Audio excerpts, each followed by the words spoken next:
amid allegation of a corruption and official gross misconduct leveled against the immediate past Chief Justice of Nigeria, CJN, Ibrahim Tanko Mohammed, calls for his investigation has intensified. Justice Mohammed had on Sunday night, June 26, resigned his position as the Chief Justice on health grounds. However, findings reveal that Justice Mohammed threw in the towel basically because of the palace coup staged against him by his brother justices on the bench of the Supreme Court. The justices had, in a recent letter to the ousted CJN, complained bitterly over the sordid state of affairs at the Supreme Court. They raised issues bordering on corruption, gross official misconduct, and poor welfare of justices at the Apex Court. Against the backdrop of the inglorious resignation of Justice Mohammed, even some lawyers had insisted that it must be probed to set the record straight and to know whether his brother justices merely cried wolf to publicly serve a vote of no confidence on him. Now, do you think the probe should go further, or, I mean, the man has resigned, let's just let the sleeping dog lie? No. There's no way we can let the sleeping dog lie. I just laughed when you said it was a palace queue. There was no queue anywhere. The four justices of the Supreme Court merely protested the level of treatment being meted to them, and subsequently we heard that the CJN had resigned.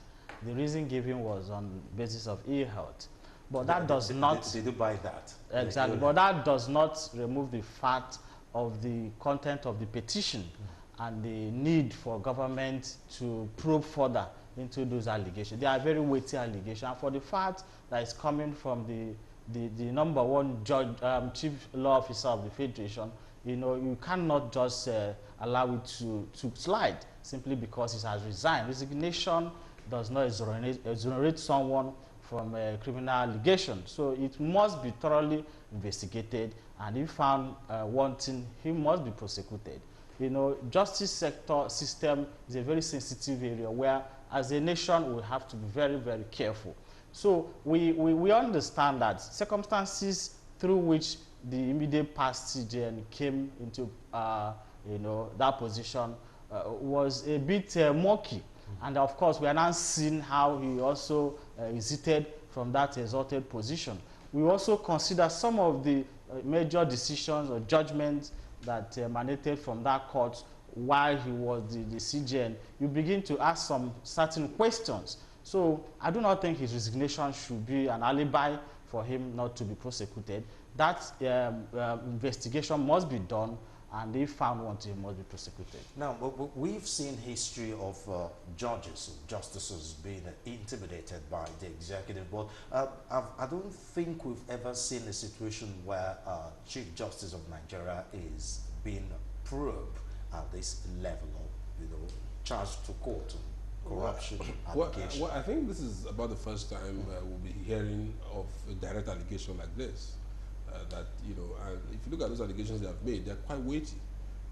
You know, where many of us have been complaining about what has become of the judiciary in the country, and you know, some of the problems identified in that protest by the 14 justices of the Supreme Court, including the current CJN was part of the people who wrote that protest, shows quite, you know, sadly that we are not really serious about reforming the judicial system in this country. Beyond the content of that protest, you know, those of us that are using the court, those of us that are in the business of litigation and justice administration in the country, we know for a fact that there's something fundamentally wrong with justice administration in the country. Yes, some of the issues that, you know, has resulted in where we are now are identified in that protest, but there are so many other issues. The Supreme Court, as it stands today, you can't even get a date for cases to be heard, except, of course, the high-profile cases. And I know for a fact that you probably have to even you know, do the Nigerian thing to get dates at the Supreme Court. You know, that's what is happening today. You know, ordinary Nigerians don't have access to the Supreme Court as it stands. The Supreme Court is supposed to be, we say, judiciary is the last hope of the common man, but it's the last hope of the rich in Nigeria, because if you don't have the money, you don't have the influence, you can't access justice at the Supreme Court, which is sad commentary on where we are. You know, some of us will have cases at the Supreme Court and they will tell you that you're going to get the date in 2025, 2026. I mean, what kind of justice is that? So, you know, yes, there should be a measure of investigation to see exactly what.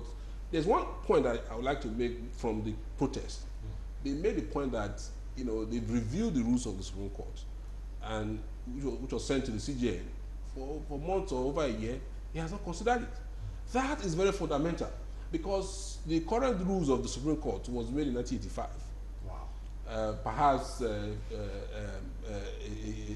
2 years after I was born or something. I mean, and look at all the things that have happened in the world since then. There has been no innovation apart from pockets of amendments here and there. You know, this delay that we have in justice administration is largely rooted in the rules, and a modern rule of court would, you know, to some extent address some of those issues.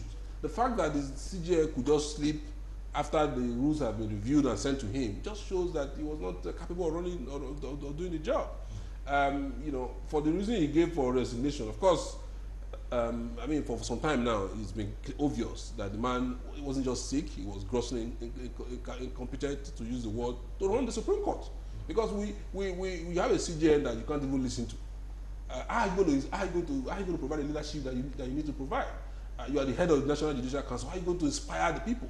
You know, and like my friend has mentioned, the circumstances, you know, in which he came aboard, he also speaks to this issue that we have, this challenge of not allowing, you know, people who have the requisite competence to run institutions. The different judgment is very about administration. Administration is something that, you know, should be reserved for people who have the requisite competence and time to do. Okay, so And how have the health too. exactly, who are strong enough, which is, I mean, if you talk about Nigeria, it's almost like in Nigeria, you know, where you find out that, you know, those who are weak amongst us, those who are sick are the ones that are elevated to highest position of authority, and we are seeing the results all across. So the judiciary is in a sorry state today, and yes, it has never been so fantastic, but I can tell you for free that in the last 3 years or so, number of years that he has been there, it probably has been the worst in the history of the Supreme Court. Okay, we'll now go back to our virtual guest, Barrister Babade. Now, we're talking about the apex courts in Nigeria here at the Supreme Court. If we're having this issue in the Supreme Court, one will be tempted to wonder what is going on at the lower courts, you know. Yeah, so but before I can just touch quickly on that issue, is that I'm surprised as to why nothing has been seen to have been done as of now, because I remember the CGN before it was only on allegations that his house was raided, and then right now we have seen that official protest letter has been written by brother justices, and nothing has been seen to have been done. And that's one thing that is worrisome. That so the question is whether or not it should be investigated is not there. It should be investigated as soon as possible, so as to either clear or take actions against him, whichever way it would go. Yeah, and then the lower courts are quite worse of that. I also run a practice. I still run a practice in Nigeria, and there are a number of things that one faces at the lower courts before one can either get it from filing to getting a date.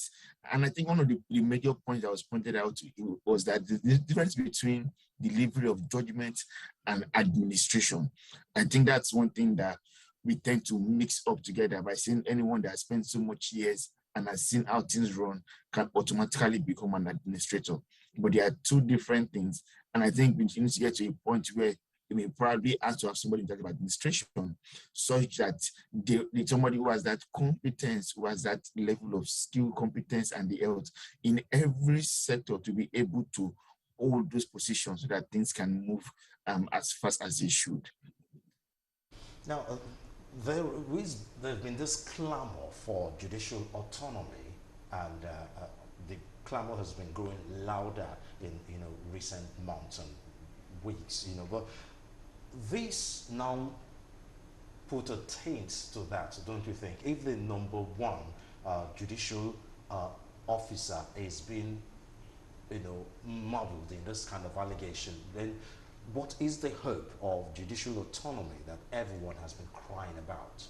Exactly. I think I made this point clearly last week, that a few years ago or months ago, the judiciary embarked on strike in order to drive home the need for them to be truly independent, just like every other arm of government. And then you begin to hear stories that the Chief Justice of the Federation, have been accused of financial recklessness. So you wonder whether indeed the judiciary want to be independent, in the true sense of it. Judiciary ought to be the last hope of the common man. But if that hope is not even being instilled in those who administer those justice, what then do you think they have to administer to the generality of the society? So, well, Constitution had already made it clear that judiciary is an independent arm of government. But in terms of structure, financial structure, whether they get exactly what the Constitution envisaged that they should get is a different ballgame. But we need to, do a thorough cleaning within the judiciary itself in order to see, in order for the society to have that kind of hope, that they ought to give to the society. If the justices of the Supreme Court are being accused of, offenses, cases like this, you begin to see that even the society itself will begin to lack, hope, which the judiciary ought to protect. So, well and good, judiciary should be should be independent in the true sense of it. But those who administer those justices should also ensure that those things stem from their own chambers down to the society itself. Now, obviously with the clamor, the executive has been reluctant to let the judiciary go, because obviously we know the advantage they get from the judiciary being an appendage, of them. But this would now be like sort of a reason why they will continue to hang them on their skirt, if I may use that term. I think there are two different things here. Yes, the 14 justices have made allegations, some of which borders on corruption and lack of proper administration. And I think, like we have said, we should deal with those issues. There should be investigation and all that.